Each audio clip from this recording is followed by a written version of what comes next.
What are some less obvious warning signs during a job interview that indicate the workplace might be unpleasant? I'm genuinely concerned about how many of these things are normal in my office.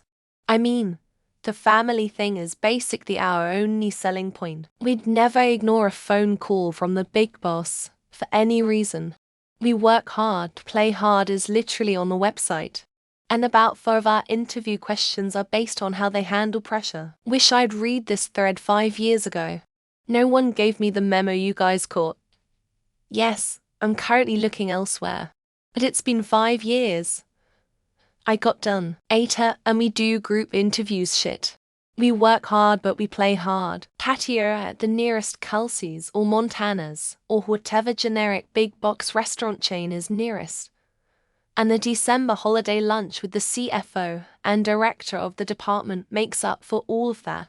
A lot of people are giving you very obvious signs like we're all family here. Only less than obvious sign is that they are a little too enthusiastic about hiring you and want you to start as soon as possible, even suggesting you do not give your former employer 2 weeks' notice. It means they are incredibly understaffed and desperate for literally anyone to fill the spot.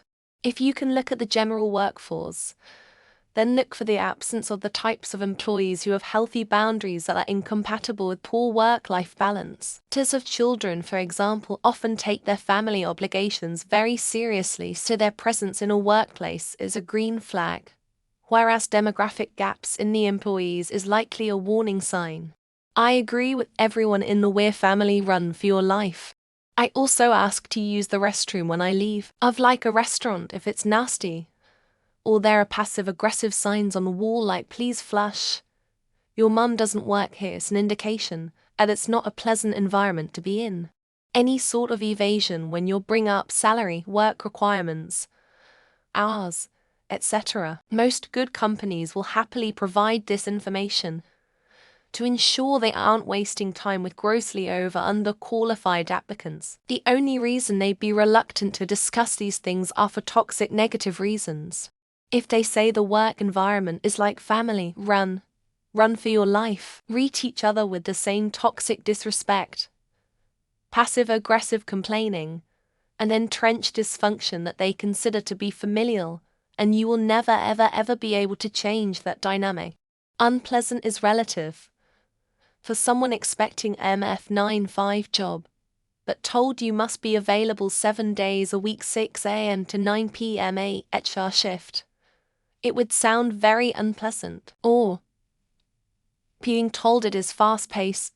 Some people thrive on fast-paced, some people can't handle it.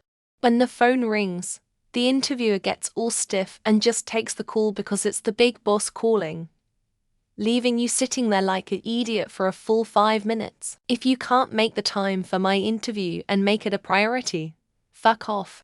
If they talk about other applicants with you, not by saying their names but either badmouthing other applications they've received or trying to make you sell yourself harder by telling you about the more qualified people that are applying. When they say anything that indicates that they were recently acquired by another company, or are going to be in the near future, to no one on the interview panel can come up with a reason that they like to work there. If your interviewer is any more than 15 minutes late with no explanation, also, if they don't know why you're there when you show up to the interview, not giving answers, if they aren't upfront with a salary, role title, or obligations are just trying to exploit you. For me, they told me all about their generous severance packages. In the initial interview, Turnover City, we don't tolerate gossip means it's basically working with the mean girls from high school, but in their 40s, 50s. They spent a lot of time asking me if I was sure this job was right for me. Should have read between the lines. We are all a big family here. Means there's a clique of long-timers and you're never getting in. When the interviewer is emphatically focused on how well do you handle intense pressure. When the reason there's an opening is because the entire department quit. True story. Overtime is usually voluntary. Yeah, right. Might as well kiss your family goodbye. Laciate Agni Speranza. Voch and trait. Is spray painted in the break room. I didn't accept my last job offer because they said they run a tight ship. Employees avoid meeting your eyes as you're walking through the office, interrupting you, Bonus points if it's to avoid answering questions. Excessive amounts of meetings per week. Generally a waste of time. You're the third person this year who would be filling this role.